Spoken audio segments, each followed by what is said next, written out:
The first time I was getting ready to face Jordan, I had a teammate, he goes to me and said, "Hey, do you want some advice? Whatever you do, don't look him in the eye." Wait, excuse me? Why the hell would I not look him in the eye?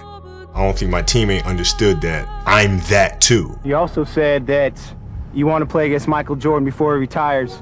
He's only got probably 3 or 4 more years left, so. I know he's an old guy. He's an old guy. But nah, that'd be something that I love to do because, I watched him growing up. I love to play against Magic Johnson, but now he's retired. And Michael Jordan is somebody that I've always looked up to and I want to play against. How do you feel about being compared to Michael? Well, it's a great compliment. It's a great compliment. Michael Jordan. Right. Yeah. Right. Well, after all that he's done for the league, it's a great honor for myself, but then again, I'm just a young player coming into the league, and to be compared to a guy that's going on his 6th championship, it's kind of breathtaking, but I just accept it. Like, is Michael Jordan a friend of yours? It's my big brother, man. Like, I can't, it's, we talk often.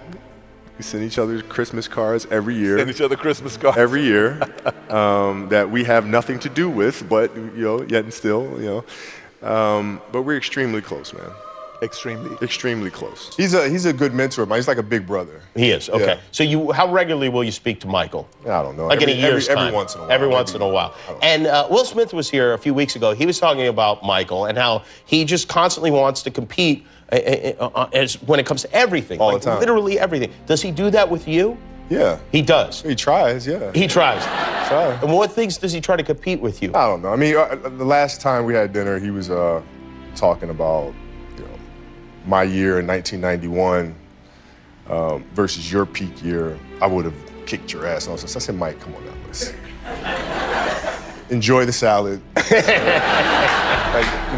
We both know that's not going to happen. When you and Michael go out to dinner, who picked up the check at the end of that meal? Well, he does. He's big brother. Oh, he does? Okay. Big brother always picks it up. Is that how it works? That's how it works. I see. The level of respect he had for you when he spoke about you was different than everybody else. And you're an 18, 19-year-old kid at that time. Yeah. How did that feel when you heard how he spoke about you? It made me feel good, but like what I told him, I was like, you didn't say anything I didn't already know, so.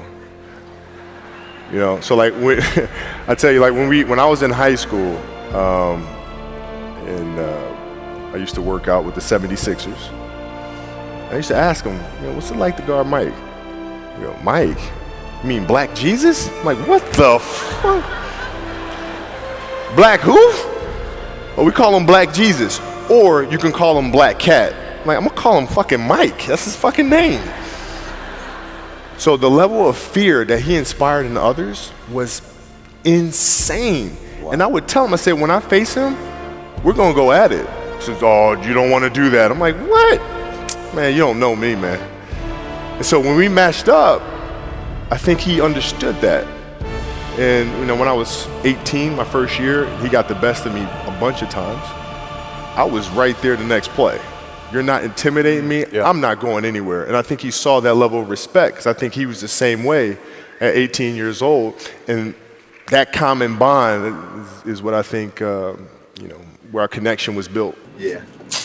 He don't let the game come to him. He just go out there and take it. He's gonna make his game. Make this shit happen. I'm gonna make this a one-on-one game. Look, I figured after the first 4 attempts it didn't go in, he was gonna Shit. After the first 4 attempts, if I was a teammate, I wouldn't pass him the fucking ball. Hey, you want this ball again, brother, you better rebound. When I came to the league and matching up against him, what I found that he was extremely open to having a relationship, a mentor relationship, and giving me a great amount of advice and an amazing amount of detail, strategies, workout regimens, and things like that. So, seriously, I don't think people really understand the amount of impact that he's had on me as a player and as a leader. Getting schooled for a baseline dunk the first time I matched up with him, that was like the coolest thing. It was, because I'd seen that spin move so many times, and then I knew he was going to do it. But the timing on TV and then in person are 2 completely different things. So he just spun right before I thought he was going to spin, and I was like, damn, that was pretty cool. Been down at half court, and he wanted to know how, when I turn around on my jump shot, how to feel the defense. I told him you should feel the defense with your legs. once you feel the defense is your leg, you can take advantage of that. That was very inspiring for me. I grew up watching him, and I grew up having that same type of edge and competitiveness. How about the best advice you've ever gotten from him? Probably the best advice was to be me. To be me. You know, he's faced a lot of criticism as well throughout his career about him shooting too much and being selfish and this, that, and the other. He said, don't change who you are. Don't change who you are. Play your game, and everybody will adjust to that. But you have to be yourself. And how did that resonate with you? Well, it kind of gave me the feeling that I was on the right track. You know, because those were my thoughts and my feelings exactly. But you know, there are times where you kind of second guess yourself and like, well, maybe I need to change my game. Maybe I need to be more of a pass first type of a player, and you know, more of a magic type of a player, and this, that, and the other. You kind of start thinking through things a little bit, and then for him to say that was like, okay, no, you're doing the right thing. You got it right. He taught me a lot of stuff. Yeah, he was, you know, a great teacher and mentor for me. But Michael was very tactical and very efficient with his movements. There was no wasted space. There weren't any wasted dribbles. I mean, he was very surgical with how he approached the game, and you can see it. He made the game look so easy, which is very difficult to do. Have you ever sat down and had like a real off-the-camera convo with MJ? Oh yeah. What is that like? Looking in the mirror? No, it's fun. I mean, it's fun. No, we're really different. It's crazy. Like he'll compete To you. with anything. To you, y'all different. Yeah, man, I guess. I mean, like he'll compete with any and everything. I won't. I only compete with things that I really am good at. Like I'm not just gonna compete on something you don't know. Yeah, I'm not gonna do that. He'll compete like, regardless. He'll compete at everything. You know, he'll talk basketball all day long and nonstop and compare. Well, what would have happened if, you know, my 91 against your 03? And you know, like what's this, that? What would have happened in your opinion? Come on, you can't ask him that, man. I want to know, would it have been complete dominance? Would it have been a 7-game series? What would it have been? What he started the conversation with was, well, I would have destroyed you. And, you know, listen, I just said, listen, just remember who you're talking to. Yeah. And he just started laughing. He was like, I'm just messing with you. I'm just messing with you. And then we just kind of moved on. That's dope. But it would have been fun. You know, the hype of going up against Mike, it was, okay. Let's go. Show me. Like, I've been watching you play my whole life. Yeah. Show me. Right. Like, I want to see this. Everybody calling you Black Jesus and all this other crap. Like, you have to show me, man.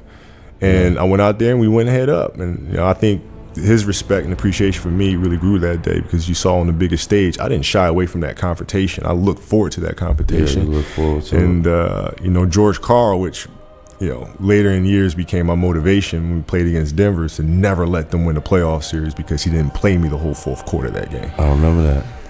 See what I'm saying? Because me and Mike went at it, you know, for 3 quarters, and then in the fourth quarter, the crowd's waiting for me to get back in there. He benches me the whole fourth. I remember that. And it was like, okay. Every time I see you, you getting this work. It's on site. I think his game now is more determined by balance and trying to get his defender off balance or off center, so then he can, you know, take advantage of his opponents. Is there part of you that's awed by what he did and how he did it and laying off as long as he did and still dominating the way he does? Not really, no, because he's been doing this for so many years. I don't think there wasn't anybody out there who seriously doubted his comeback. I think everybody knew there were going to be some nights where he was more effective than others, some nights when his legs couldn't carry him. There were going to be other nights where he scores 45 points or whatever it is. But Michael's always had a great work ethic. So I'm really not too surprised at what he's doing right now. What player in your career did you learn the most from? Oh, Michael. Michael. For sure. Even though you never played together? For sure. Wow. Best player you ever faced? We counting Michael Jordan in that or no? Sure. Yeah, it's Michael. It would be ever, right? Michael. Who is the black athlete that has most inspired you throughout your life? Well, you know, Michael Jordan for me was always, you know, the person that inspired me the most. And, you know, how he carried himself, how he handled things, and how he carried the athlete, the black athlete, not just in the United States of America, but became a global phenomenon and saying, okay, a black athlete can reach the masses and inspire the masses on a global scale. Who's on your short list of best competitors you've faced? Michael Jordan, Allen Iverson are the two that come to mind immediately because they were relentless. Now, Michael, his relentlessness was amazing, and Scotty's as well, both ends of the floor. And then, in my generation, AI was much the same. I mean, from opening tip to the end, I mean, this guy was just going and going and going, and he'd always put you in jeopardy. So those two guys are the most competitive I faced.